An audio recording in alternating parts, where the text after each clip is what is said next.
Not if it's in a good area you're not going to, you know. I'll practice more. Thank you so much. I love this. Oh, man. I love that. Horribly play behind you again. How's everybody doing tonight? Woo! Steve, great set. Thank you so much. I love that first song. I don't remember it. It's okay. When it started out, I honestly Wait, I thought... have the words. Honestly, I thought it was Gypsy Road, but it wasn't. But I'm like, it's still just as good. So, Thank you. so Angela and I this weekend went to see the new Halloween movie. Yeah. I'm not going to jump on the hate bandwagon that everyone else had with it. Yes, we are. But no. I did not hate it. Was it a good end of a 40-year franchise? No. No. Except the way they disposed of Michael Myers. So I would say go see it, but lower your expectations, have a few drinks. You might enjoy it. Smoke some pot first. Now, I have a new opening. Than what I wrote down. I'm gonna go step outside and vape. Niche Wine Lounge in no way recommends that you break the law. Only smoke pot before you go if it's legal in your area. I thought it's legal now. There you go. Oh, it's not? Delta 8. Smoke the I'm Delta not a pot 8. smoker, so I don't know the laws. I just see people doing it, so I thought it was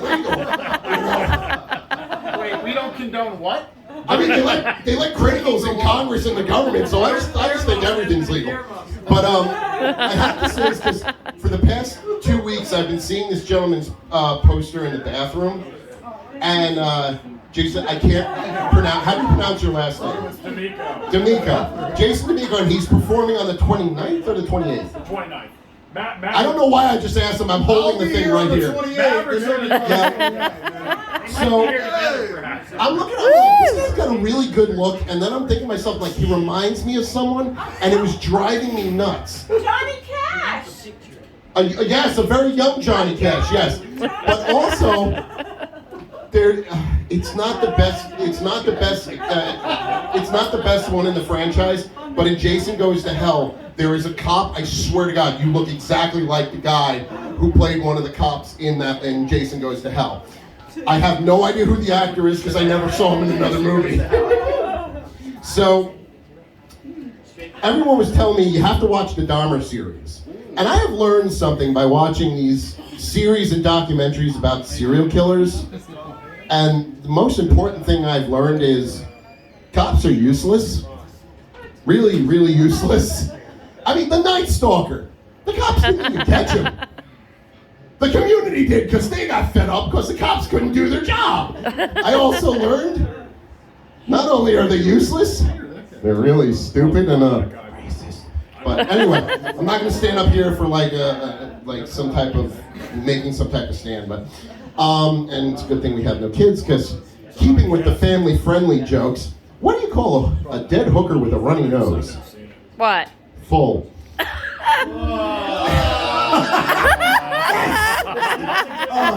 So going back to the theme of thank you. Really? I have no. What's the actor's name? Kip, what's his name? Kip Marcus. Kip What Marcus. does he look like? Jason, you have the better name. I love it. So, oh my God. Speaking of Jason in the Friday the 13th series, we lost the great Ted White this past weekend. He was 95, 96 years old.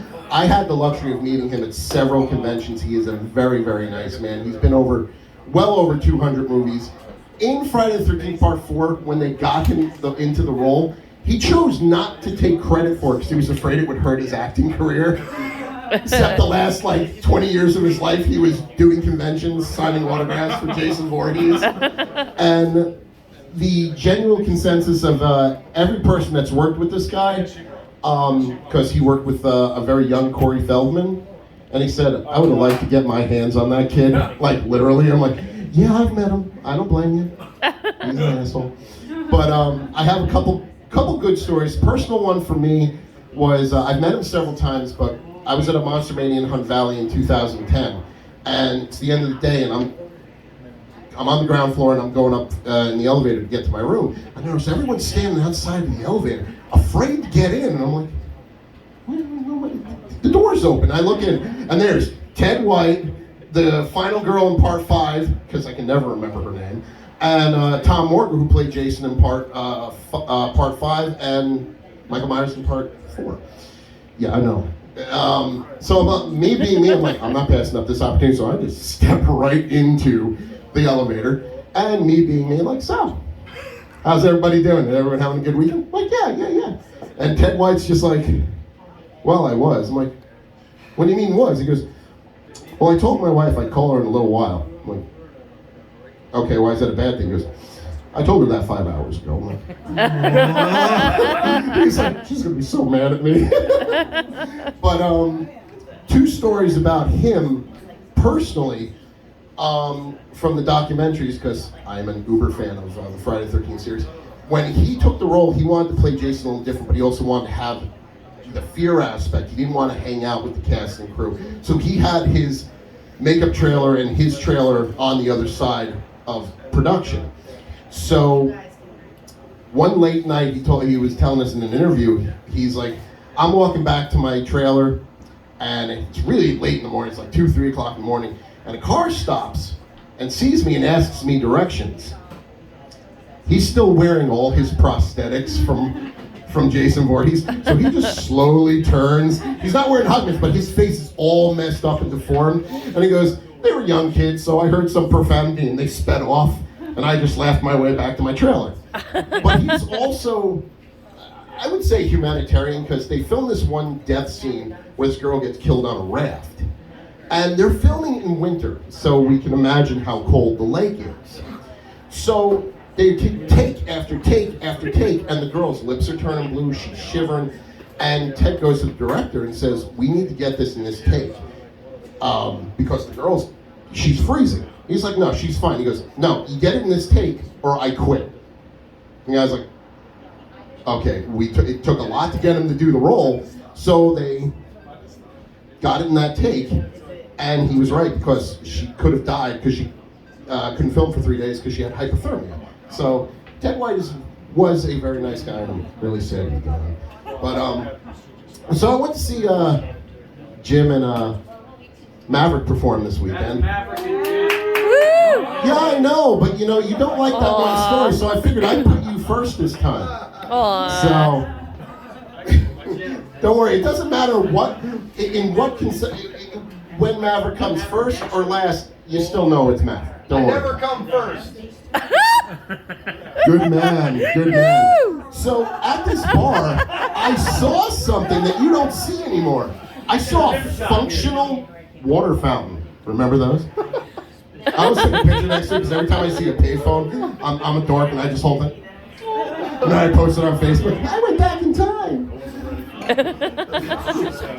But I met this really lovely couple at the bar. This guy named Steve and his girlfriend Jasmine. I came back and was sitting with Angela and I'm like, I met this really cool couple at the bar. She goes, oh, you should ask them to hang out. I'm like, it's been about 10 minutes since I talked to them, so I should come back on. Hi, want to hang out? That sounds like some serial killer shit. But then they were leaving. They walked up and said they were saying goodbye to me. So I introduced them to Angela, Maverick, and Jim, and we all talked. And Jim was like, oh, I thought you were gonna forget. I'm like, you were standing behind me. I had my hat on, so the eye in the back of my head, I couldn't see him. So, and I don't believe the whole eye in the back of the head bullshit, because my mom used to say, moms see everything. So I'd stand behind her and do shit and she wouldn't notice. Now with Halloween coming up, in case anyone hasn't noticed, it's my favorite holiday. Do you ever think about it? I think Halloween's a dentist's favorite holiday. Think of all the cavities, all the dental work and money they make, like November 1st, all the appointments. So I used to work at a haunted house. I know, big surprise. And ooh, a pig. I'm keeping that. It's just an addiction from going to concerts. Oh, pig! Someone played with this. They're edible, by the way. Woo! Try that later. Ooh, cherry flavor. Anyway, so I used to work in a haunted house up in Tuxedo, New York, called the Forest of Fear, and it's probably the greatest job you could have, getting paid to scare the crap out of people. And my first really good scare in 1998. Shut up. Shut up. I popped out, and I was scared this 3. woman so bad, she spun around, ran face first into a wall, hit the ground, got up, pushed me out of her way, and ran backwards out of the haunted house. Now, the vampire crypt was 5 rooms in, so she ran through 5 rooms backwards, knocking everyone out of it, and she was only this big. Wow. Yeah. So the makeup I used to use, I was one of the few people that when the rain hit, I stayed outside and worked the line because the rain would not make my makeup run. You know, like a goth girl when she cries and she's got those. Anyway. I'm gonna piss people off if I post this one. So the rain was getting really heavy and they were telling us last group going through. So I ran into the house. So I'm running, and I hit the tile. And all of a sudden I realized my docs are not going to keep any tread. And I start slipping. So I'm like, and I hear people coming. So I just fall and I go sideways like this on the ground. And as I land, I'm just like this. And a woman comes around the corner. I'm like, hi, how you doing? And she just looks at me, and this is a much older woman. She looks at me and is like, I'm used to men throwing them at my feet, but throwing themselves at my feet, but this is ridiculous. So I got up and I'm like, dream on, grandma, and kept walking. She muttered some obscenities and kept walking. I didn't get any complaints from my boss on that one. But I popped out. I used to work at in this one dark hallway, and I jumped around, and I was face to face with this woman, and I screamed, and she just went like this. This woman looked like she was 75, 80 years old. Now, my first thought was not, oh my God, I just killed this woman. My first thought was, oh my God, Chris is gonna love this. Because my boss would have been so happy if someone died in our haunted house from a heart attack. My second thought was, oh my God, I have killed this woman. She lets go over her chest, points in my face, and starts laughing. I break character, I'm like, go! I waved her whole group along, I'm like, go, everyone go. And then the last person's walking around the corner, laughing, I'm like, I'm supposed to scare you, not the other way around. And they start laughing. I think I dropped an F-bomb, but that's okay. So the joke I've been doing about when my mom told me, children don't die in movies. You guys are laughing already. You're as sick as I am. All right, this might go over better than I thought. I'm like, this is not a good closer. But I realized there's a lot of movies where children died. So what started my list was the Blob, the 80s remake. The kid dies in the sewer. And then Halloween 2, kid gets hit by a cop car and set on fire. But then, let's go to the classics. Night of the Living Dead. Little girl in the basement, she was bitten, she's slowly dying in the whole movie. And the same in 1990, the remake, they did the same thing. But the thing that bothered me about the 69 was, when the zombies came back, they ate your flesh. The little girl got up and picked up one of those mace things and stabbed her mother to death with it. And it's just, all these years later, I'm like, why didn't she bite her and start eating her? Why did she stab her like a serial killer? Whatever. Dawn of the Dead, the remake, the one that came out in 2004, 2005. The little girl, you don't see her die, but you see her as a zombie, so you know she died. The movie that made me write this list, Rawhead Rex, Clive Barker movie. If you want to borrow it, I have the DVD. It's phenomenal. It's a British movie. It's made over in England, and it's this werewolf Satan thing that comes to life. It's so 80s. I loved every second of it. But it eats this guy's son. Like, look. I thought that was my friend's kid. Planet Terror. Jaws. First kill everyone sees. Now, the deleted scene, originally they thought it was going to be too shocking for American audiences, because American audiences are... But the shark was supposed to come out, hit the raft, and he was supposed to go flying up in the air, and they said that's just too much. And all I'm thinking of is, I want to see that. That's just where I go. Technically Friday the 13th, because they showed Jason drowning, 11, 12-year-old boy.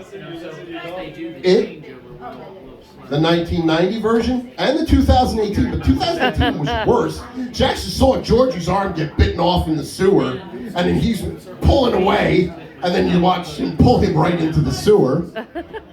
Not gonna lie, I was laughing really hard in the theater at that point in time. I embarrassed my friends. Let's go really classic, Romeo and Juliet. They're 13 years old, sexualizing and exploiting teenagers. Thank you, Shakespeare. Pet Cemetery. And I am friends with Miko Hughes, and he's still this big. I'm not kidding. I am so not kidding. He's a really, really nice guy. And Miko, I love you because I'm friends with him on Facebook, and he's probably going to see it as I post this. But I mean, like the little kid running out, bam, gets hit by the truck. Probably no one here except me, Angela, and Mavric have seen this movie, but Trick or Treat. Trick, the letter R, and Treat. The principal is a psychopathic killer. It's literally a comic book horror movie. It's 5 stories wrapped into one movie, and they all intermingle. And it's one of those movies you have to watch a couple times to see how they all intermingle with each other. But this doofy bully kid is walking by, knocking over all the pumpkins, and the principal catches him at his house. So he has him sit down and gives him some chocolate. All of a sudden, the kid starts vomiting, and he takes him inside. He's dead. But he brings his little son downstairs. He's decapitated the kid at this point. It's on a swivel, and you think the kid's talking about